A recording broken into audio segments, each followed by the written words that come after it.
Thank you for tuning in to the Revelation Podcast. This is the podcast that brings people together. I am Matt. Tyler. And Joe. Let's dive in.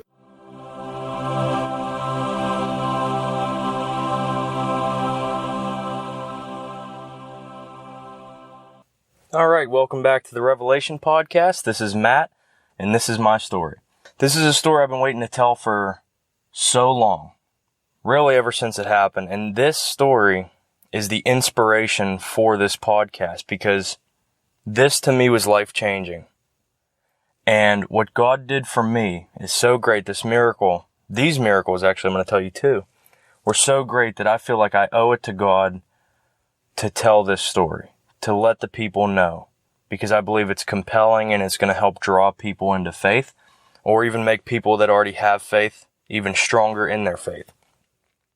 So I'm going to have to start by backtracking pretty far. I'm going to go back to when I was in school. Now, all through school, I was picked on. I had a hard time coming up through school. And that was because I was always the quiet kid. So being quiet, no one really knew what to make of me, and that was reason enough to come after me. So I realized as I started getting older, the only way to really stop it was, unfortunately, to become the bully. So I had to put on this persona, this attitude. I had to become this person I didn't want to be, just so I could get by. And no matter how much you went to the counselors or the principal or, whatever you did, no one really did anything, took any active steps to stop it. So I had to take it into my own hands to stop it. Well, even there, it kept escalating because people wanted to, challenge me. I don't know. But being the bully worked for a certain period of time until you had to take it even a step further. And I remember the first fight I was ever in. Now, this is years of pent-up anger and frustration and hatred and all these negative feelings.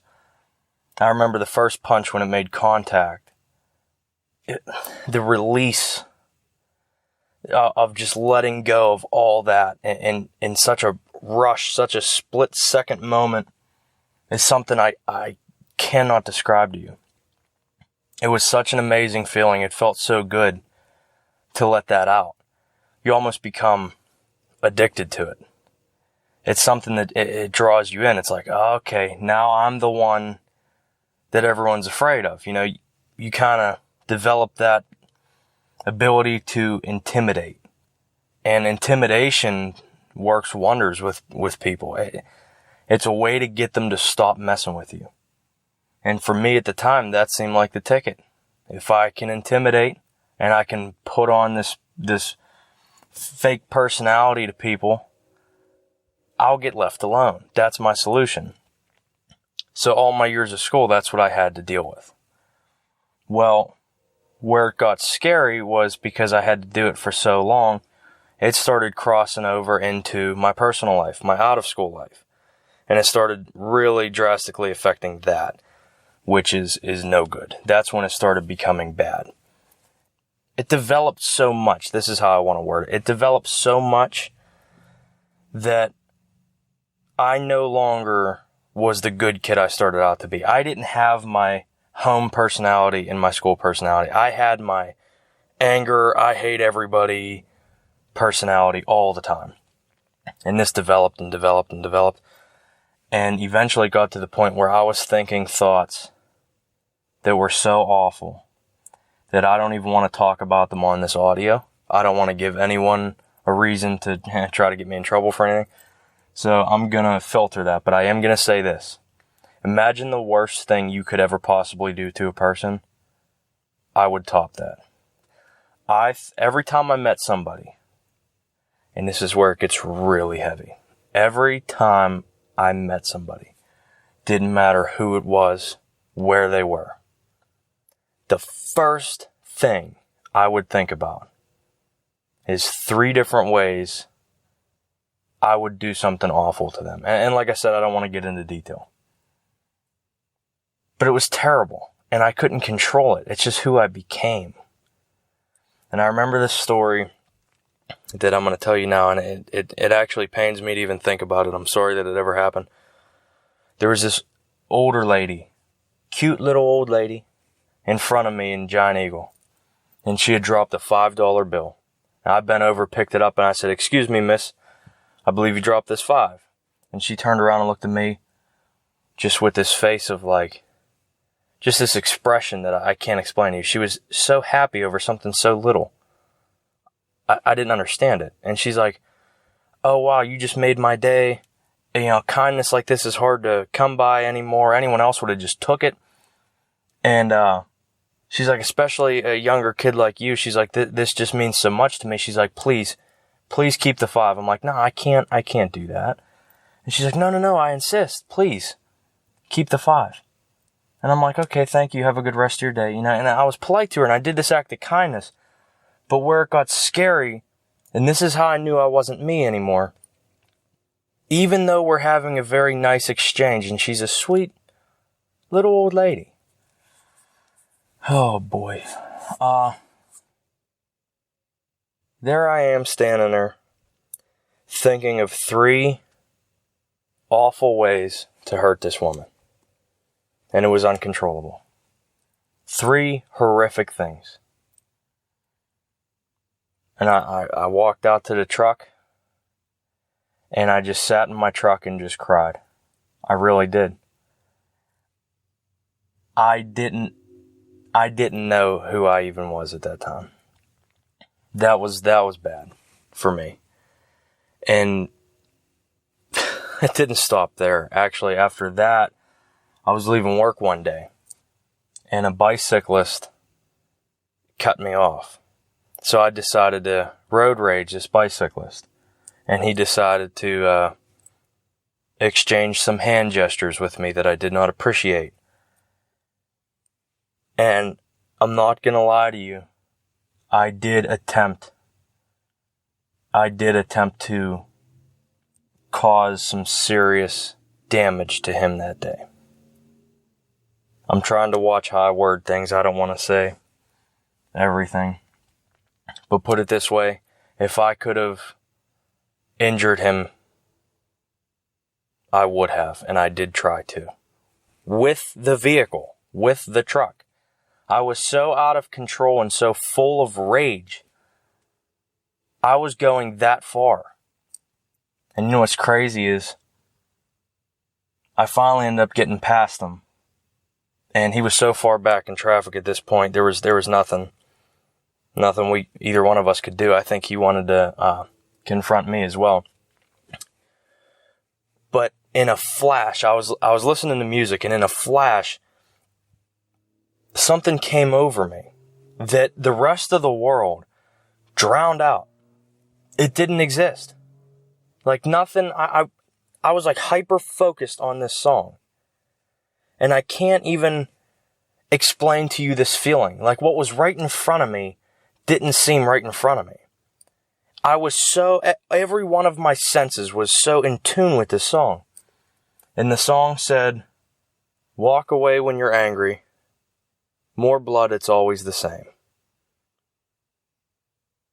And it was like a message to me to calm down and not do this. And then all of a sudden, as soon as those couple lyrics were over, I've never heard the song before in my life. As soon as those couple lyrics were over, I came back.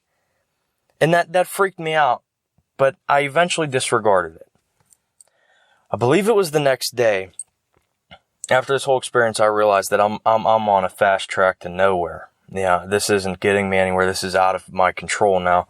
And the next day I went to work, and I used to work at a concrete company. I drove a concrete mixer. And I went to work and I asked a close friend of mine, I said, "Hey, I want to start studying the Bible. You know, I need to do something to get back to God here." Because see, when you're thinking all these evil thoughts and you're becoming this evil person and it's consuming you, you can't even think about God. How dare you think of something so awful that you could do to somebody and then turn around and tell God you love him and ask him for something? You can't do that. Because, you know, if you truly loved God and cared, you wouldn't be thinking or acting on these horrific ideas. And I knew that, so I completely took God out of my life, and I realized it was time to get him back. So we had this little conversation about the Bible, and the next day, he brings me in a study Bible, and I'm thinking to myself, "Oh, wow, that was fast. Would you have these like on stock or something? I made a little joke about it, and he said, no, actually, it's the craziest thing. He said that his church gave him 2 copies of this Bible. They mailed them to him, and he tried twice to return it, and I forget exactly what he said. There were 2 separate reasons why he was unable to return it. I think the one time he couldn't make it back up to the church, and the second time they weren't answering, or whatever the case may be. So he ended up with this copy. He's like, it's almost like it was meant for you because all this just happened. So already I'm starting to think back to that song, and I'm like, oh, maybe this is a sign too. Maybe I should open my eyes. Maybe this is a sign from God. So I sit in my truck, and I just flip to a random page. I just open it and flip to a page. And the very first thing I read said, the key to eternal life. Love God and love thy neighbor. And I slammed that Bible shut, threw it on my passenger seat, and I said, well, I'm losing 50% of this battle because I hate everybody. It's exactly what happened. That rage came right back. It sounds ridiculous. I mean, someone listening to this story is going to be like, you were just an angry guy, which is very true. But no, that's what I did. Seconds later, Tyler, who has been like a brother to me for the last 16 years, he's the other person on this podcast. He texted me seconds later and said, hey, I'm going off to college soon. I'd like to stop at a religious store and get something for my new dorm room. I said, that's freaky timing for that text, but okay. How about after work we go up and we go to this religious store that I know of not far from my job? We arrived 10 minutes late. So I'm like, that's unfortunate. What do you want to do now? And we got around to talking about this study Bible that I received earlier that same morning. He's like, I really like that. I want to get one of those. So I said, great, I have an idea. Let's go to Barnes & Noble. This is where my life changed. And I need to emphasize this, and I'm going to give some imagery here. I need to set the scene. This Barnes & Noble is in a strip mall, okay? And there was one giant parking lot for all these stores. And the parking lot has all slanted spots. So you can't back into these spots, you have to pull in. Okay? Very crowded, people everywhere, parking lot's almost full. I'm halfway up the parking lot, pulled into a spot. Let me tell you something else. I drive a decent-sized black truck, and I just came from work, so I'm in a long john shirt, bandana, I got tattoos, and not that you are supposed to judge people by their appearance, and don't get me wrong, but there are bad people in the world that you do have to be leery of. I'm not saying judge them. I'm not saying look at someone and have predetermined ideas of how they are, who they are. But I'm not going to lie to you. If I had a child, I would not let my kid by themselves walk up to me. I just kind of had that appearance about me that I'm not the most approachable person. So now that I've set the scene, okay, I pull into this parking spot, and I tell Tyler to go ahead, go in the store. I'm going to wait in the truck. So he goes in the store. I'm waiting in the truck, and I don't know if I'm looking at my phone or doing something, but I'm distracted. And I hear a tap on my window. I look over and I see a little kid, a 6-year-old child standing at my driver's side window. Tap, tap, tap. And I'm like, okay, maybe there's something wrong. Maybe I need to help this child. So I put the window down. I say, hey, buddy, hey, what can I do for you? How can I help you? And this kid, let me describe him to you. This young child, probably 6 years of age, brown hair, blue eyes, darker skin complexion. I can't quite make out his nationality. And he got a little bit of an accent, and I could never pinpoint the accent either. Very strange. He looks at me and says, do you believe in Jesus? A 6-year-old child approaches someone like me in this busy parking lot. And I don't see his mother or a guardian right at this moment. And asks me if I believe in Jesus. The same day I get this study Bible. So I said, yes. And then he says to me, have you been saved? And here I am, just taken back. I'm just sitting there like, what is even going on? I'm just contemplating what is even happening right now. And I say, well, honestly, I don't know. I think so. The kid says to me, well, I have a prayer to help you be saved, but you need to say it with me. So of course I agree without hesitation. He says a line, I say a line. He says a line, I say a line. This child never broke eye contact. Never broke eye contact and said the prayer without looking at a card, just off by heart, memorized it. And he said it so fluently and with such excellence and perfection. I was blown away. I already felt something happening to me. I felt some type of joy. I was just shocked at this moment. And then all of a sudden, from the back of the truck, which I didn't see her originally, started walking up to the window here, what I would assume to be this child's mother or guardian, whatever the case may be. And I'm like, hello, how are you? That was so amazing. I can't believe that just happened to me. That meant everything. And she says, well, we're here. We're accepting donations for a local charity. You don't have to give any money by any means. We just like being able to do this. And there's no reason to give money. Hopefully that meant something to you. But she's like, if you would like to give something, it does go to a local charity. I said, no, that was amazing. That was absolutely, that kid was flawless. I'm going to give you $20.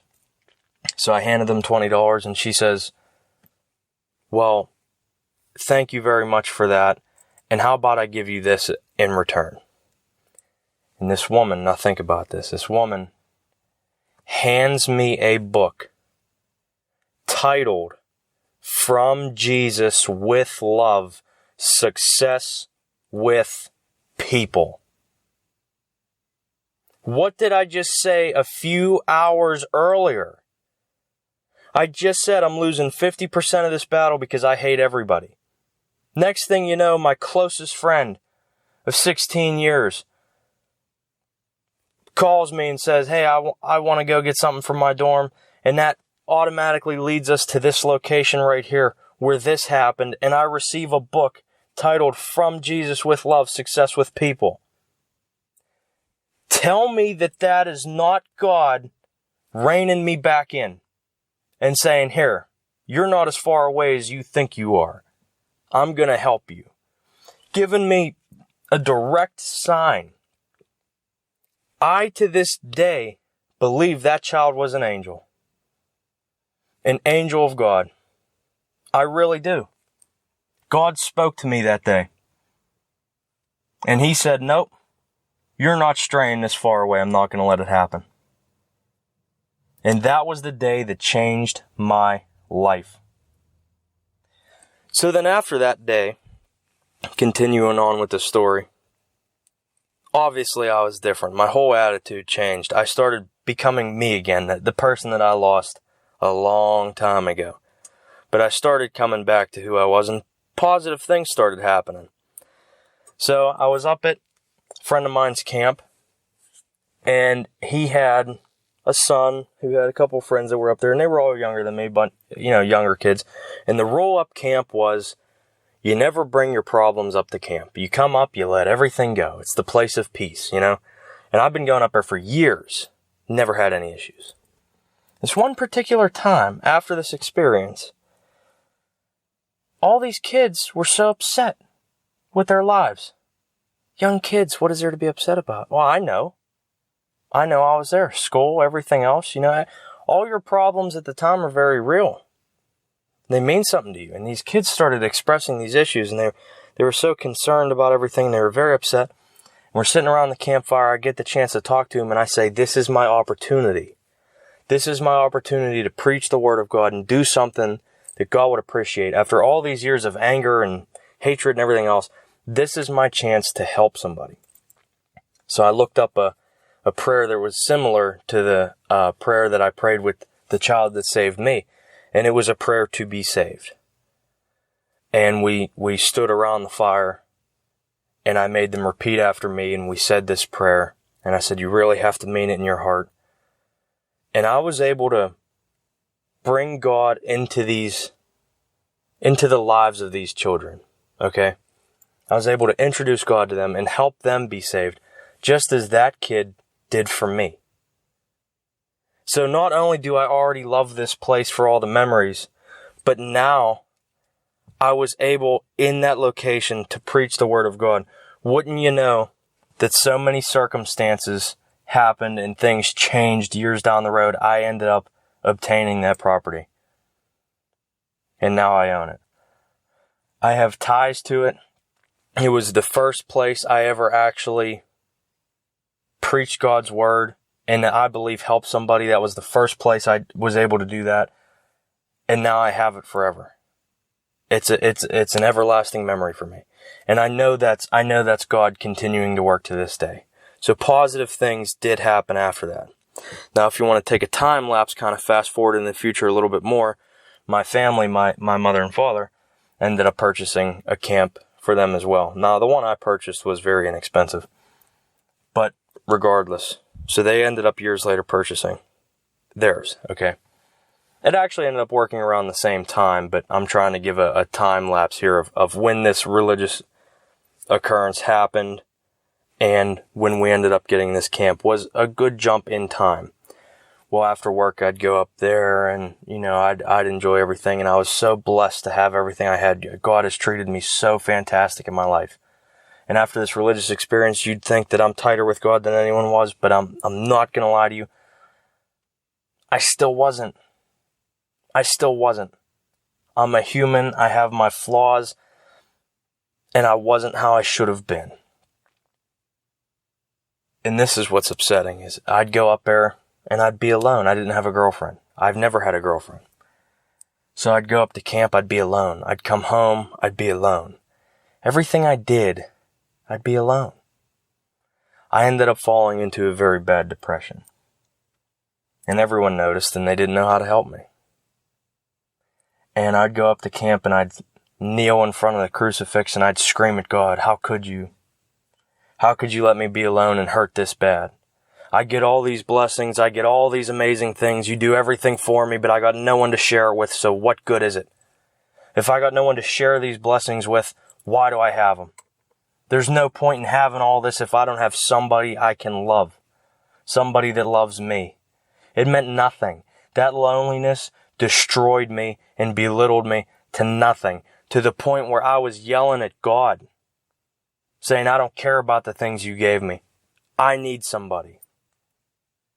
And my depression got very severe. And Tyler was very concerned for me. And even he didn't know how to help me. It was a scary place for me. It was a scary place for my family. And here I go after this amazing religious experience and all these fantastic things that happened to me in my life. Here I go, mad at God. Can you believe it? Can you believe I fell that hard again? I did. But you know what? God doesn't get tired of helping you. God doesn't walk away. God doesn't let you fall. He's always there. No matter how hard you fall or how far you want to stray away, He's always there to pull you back, to get you back. God doesn't want to lose you. He's not going to let it happen. And there He was for me. It happened again. And this is the second story I'm going to get into, another life-changing story. So, I was dreaming one night and I had this vision. In my dream, I'm laying in bed and I woke up and my arm is around a woman. I didn't recognize her, which is crazy to say, but I didn't recognize her. But I knew in my heart I loved her. And I felt like I had a lot of history with this girl. And it felt so normal to have her there. It was such a feeling of love. I didn't want it to end. So I stood up. I had to use the restroom and I turned around as I'm walking out of my bedroom door and I say, are you going to be here when I come back? Because I almost knew it was a dream. And I didn't want it to end. So I asked her, are you going to be here when I come back? She said, of course. So I go to the restroom. I come back and all my lights in my room are off. And lined up on the side of my bed from the head of the bed to the foot of the bed are 7 statues of Saint Teresa. Okay. The first two are pretty short. The third one is a little bit taller. The middle one, the fourth one, is about 4 to 5 feet tall. And then the fifth one is the same height as the third, and the last two are the same height as the first two. So it goes short to tall to short. 7 statues of St. Teresa. And they're looking at a reclining chair I have in my room, which when I left the room was facing a whole other direction. Now it's facing the 7 statues of St. Teresa. And the girl is sitting in it, staring at the statues. And I felt this warmth come over me that I can't explain to you, that I've never felt before. And I knew this was more than a dream. This was a vision. This meant something. Well, I didn't find out until down the road, a few days later. Matter of fact, no. It was over a week later that on that very same day was the 7th and final day of my mother and grandmother praying a St. Teresa novena for me that I would come out of my depression. Now, I know some faiths and denominations don't believe in praying to the saints, don't believe in the saints, don't acknowledge the saints. And at one time, I didn't either.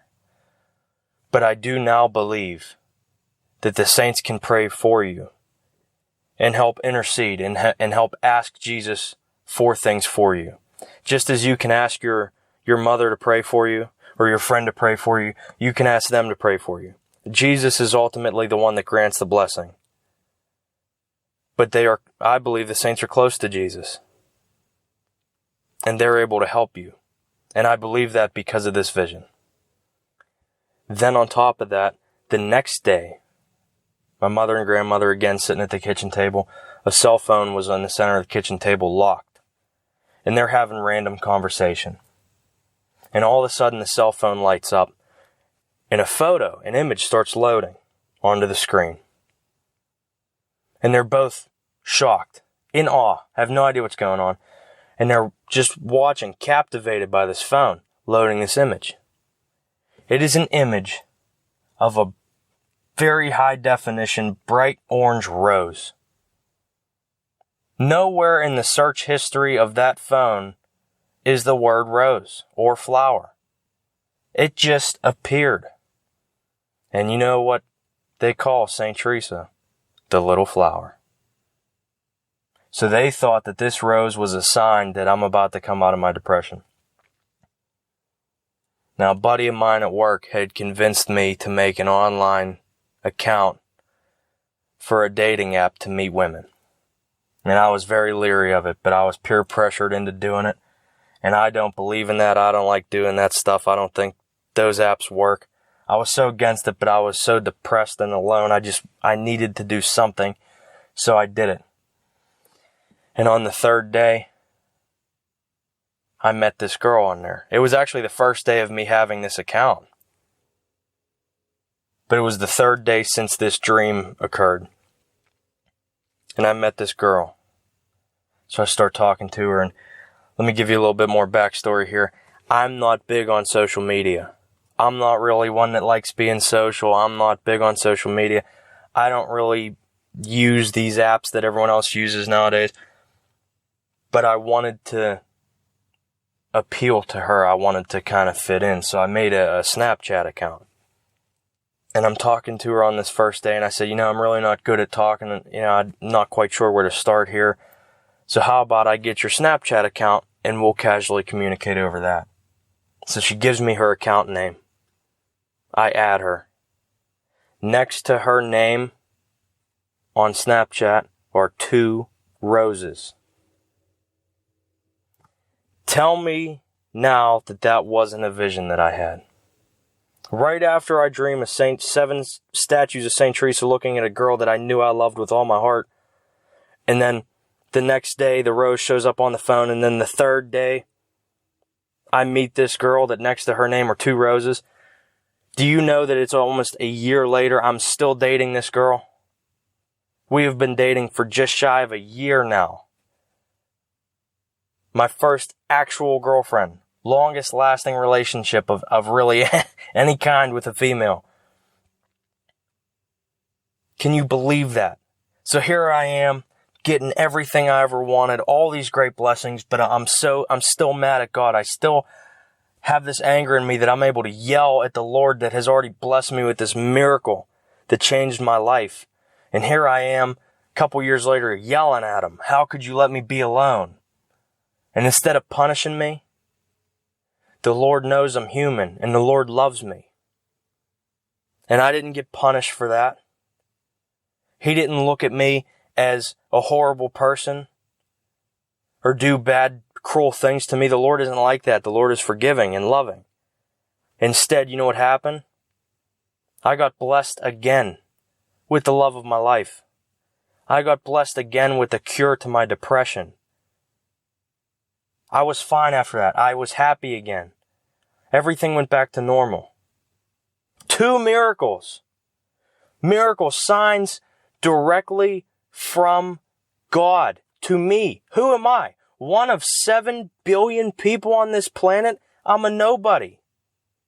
But not to God. To God, I'm very much somebody.